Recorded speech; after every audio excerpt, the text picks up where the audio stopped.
আসসালামু আলাইকুম। এখন আপনারা দেখবেন সংবাদ শিরোনাম। যশোরে নির্বাচনী জনসভায় নারী ইস্যুতে জামায়াতের কঠোর সমালোচনা তারেক রহমানের। ভোট গণনায় বিলম্ব প্রতিহতের নির্দেশ। আমাদেরকে সজাগ হতে হবে, চোখ কান খোলা রাখতে হবে, কোথায় কোথায় ষড়যন্ত্রের ওত পেতে বসে আছে। সামনাসামনি মোকাবেলা করতে না পেরে ষড়যন্ত্র করছে একটি দল, অভিযোগ জামায়াত আমিরের। বললেন নতুন ফ্যাসিবাদকে লাল কার্ড দেখাবে। খেলার নাম বাবাজি। এখন আস্তে আস্তে শিশুর মতো মুখে ফুটতে শুরু করেছে। গণভোটে হা বলো। দেশে প্রার্থীদের জমজমাট প্রচার, ভোটারদের মন জোগাতে দিচ্ছেন নানা প্রতিশ্রুতি। প্রতিপক্ষকে ঘায়েল করতে চলছে কথার লড়াই। অত মহিলাদেরকে কাজ করতে দিতে চায় না। পুজো করতে পারবে না, ঘরের মধ্যে বোরখা পরে বসে থাকা লাগবে। ছাত্র জনতা রাস্তায় নেমে এসেছে, তাদেরকে ভোট দখলের ভয় দেখায় না। নির্বাচন ঘিরে সহিংসতা ঠেকাতে কঠোর ইসি। রাজধানী সহ বিভিন্ন জায়গায় যৌথ বাহিনীর পেট্রোলিং, মব সহিংসতা নিয়ন্ত্রণের পরামর্শ টিআইবি। প্লট দুর্নীতির আরও 2 মামলায় শেখ হাসিনার 10 বছরের কারাদণ্ড। বিভিন্ন মেয়াদে সাজা হয়েছে টিউলিপ, ববি, আজমিনার। নিউ মোরিং টার্মিনাল ইজারার প্রতিবাদে শ্রমিক কর্মচারীদের ধর্মঘটে অচল চট্টগ্রাম বন্দর। নিষেধাজ্ঞা উপেক্ষা করে কালো পতাকা মিছিল। যেগুলো আছে সবগুলা বন্ধ, টোটালি বন্ধ। কর্মচারীরা যে পর্যন্ত দাবি আদায় না হয় এই পর্যন্ত ঘরে ফিরবে না। অথর্ব চেয়ারম্যান, অথর্ব উপদেষ্টা যদি আপনার দেশের স্বার্থ না বুঝে তাহলে তার কেউ বুঝবে না। আসসালামু আলাইকুম। এখন দেখবেন সংবাদ বিস্তারিত। ভোট গণনায় দেরি করলে তাৎক্ষণিকভাবে তা প্রতিহত করার নির্দেশ দিয়েছেন বিএনপি চেয়ারম্যান তারেক রহমান। কর্মজীবী নারীদের নিয়ে সামাজিক মাধ্যমে ভাইরাল একটি পক্ষের কুরুচিপূর্ণ পোস্টের সমালোচনা করেন তিনি। বলেন, নারী অবমাননাকারী গোষ্ঠী ভোট বিতর্কিত করতে চায়। ভোটের আগে যারা মিথ্যাচার ও কুরুচিপূর্ণ মন্তব্য করছে তাদের বিষয়ে নারীদের সজাগ থাকার আহ্বান জানান তারেক রহমান। জানান, বিএনপি নারী পুরুষের সম অধিকারে বিশ্বাস করে।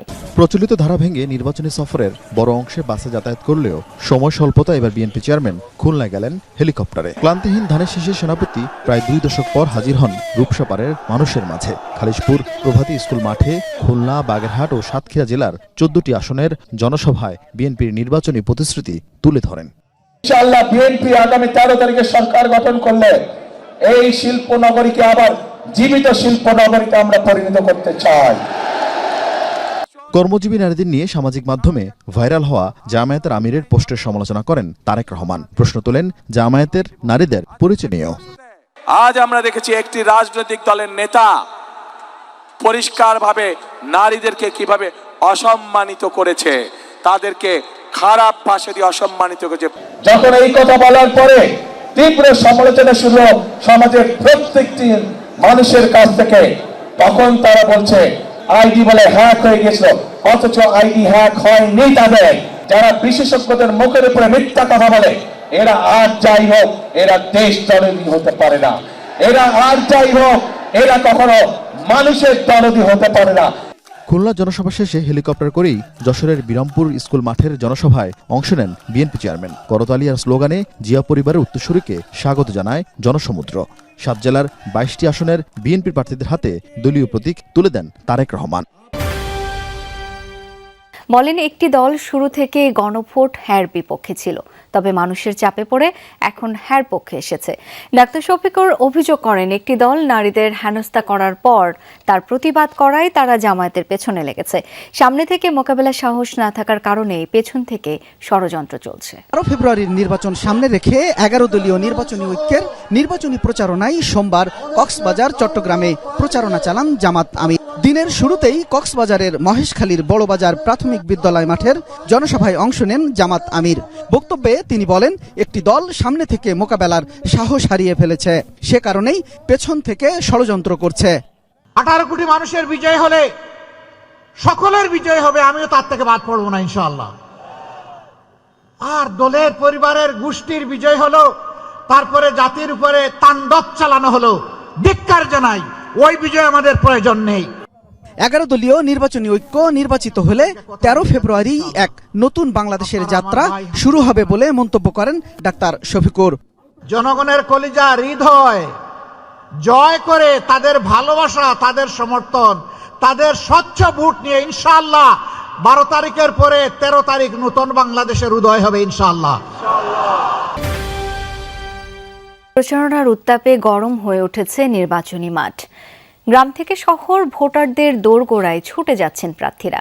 সব আসনে সব দলের গণসংযোগ, সমাবেশ সহ নানা কর্মসূচি চলছে দিনভর। প্রতিশ্রুতির ফুলঝুরি সাজিয়ে ভোট চাইছেন নিজ নিজ মার্কায়। সম্প্রীতির বন্ধনে সুষ্ঠু নির্বাচনের প্রত্যাশা সকলের। তাই বলে মন্তব্য করেছেন তিনি। বলেন, নারীদের সমান অধিকার ও তাদের প্রাপ্য নিশ্চিত করতে বিএনপি সব সময় বদ্ধপরিকর।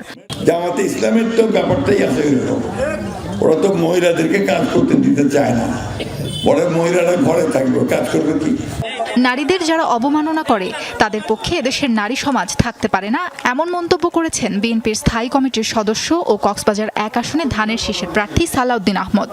আমি একজন সেবক, বাংলাদেশের স্বাধীনতা সার্বভৌমত্বের রক্ষক। তোমরা মৃত্যুঞ্জয়ী বীর হবে। আমার সন্তানরা আমরা যা করতে পারি নাই, তোমরা তা করে দেখাবে। রাউজানের নির্বাচনী পথসভা ভোটের সুষ্ঠু পরিবেশ নিশ্চিতে যে কোনো সহিংসতা প্রতিরোধে বিশেষ গুরুত্ব দিচ্ছে ইসি। টহল ও অবৈধ অস্ত্র উদ্ধারে তৎপরতা বাড়াতে যৌথ বাহিনীকে দেওয়া হয়েছে বিশেষ নির্দেশনা। কমিশনার আনোয়ারুল ইসলাম সরকার জানিয়েছেন, কেউ ভোট চুরির চেষ্টা করলে বিপদে পড়বেন। আর আরেক কমিশনার আব্দুর রহমানেল মাসুদ সহনশীল হওয়ার আহ্বান জানিয়েছেন রাজনৈতিক দল। প্রায় 250 সহিংসতা ঘটেছে, এতে প্রাণহানির পাশাপাশি আহত হয়েছেন কয়েকশো মানুষ। 2-1 দিনের মধ্যে সহিংসতা আরও বাড়তে পারে এমন শঙ্কা রয়েছে বিভিন্ন মহলে। এ নিয়ে প্রশ্ন করা হলে ইসি আনোয়ারুল ইসলাম সরকার জানান, এ ব্যাপারে সজাগ আছে কমিশন।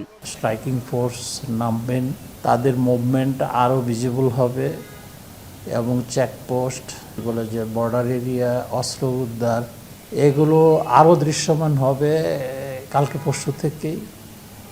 সুতরাং আপনারা যেরকম আশঙ্কা করতেছেন যে নির্বাচন এগোচ্ছে, সহিংসতা বাড়বে, প্রিভেন্টিভ মেজার হিসেবেও আমরা আমাদের প্রস্তুতি আরও বহুগুণে বেড়ে যাবে এই কয়েকদিন। সহিংসতা নিয়ন্ত্রণে আনতে না পারলে 12 ফেব্রুয়ারি নির্বাচনে প্রভাব পড়বে মনে করেন ট্রান্সপারেন্সি ইন্টারন্যাশনাল বাংলাদেশ টিআইবির নির্বাহী পরিচালক ডক্টর ইফতেখারুজ্জামান।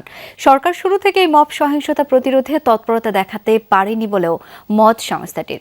সুষ্ঠু নির্বাচনের লেভেল প্লেইং ফিল্ড দৃশ্যমান নয় বলেও উঠে এসেছে তাদের প্রতি মূল্যায়ন করেছে টিআইবি।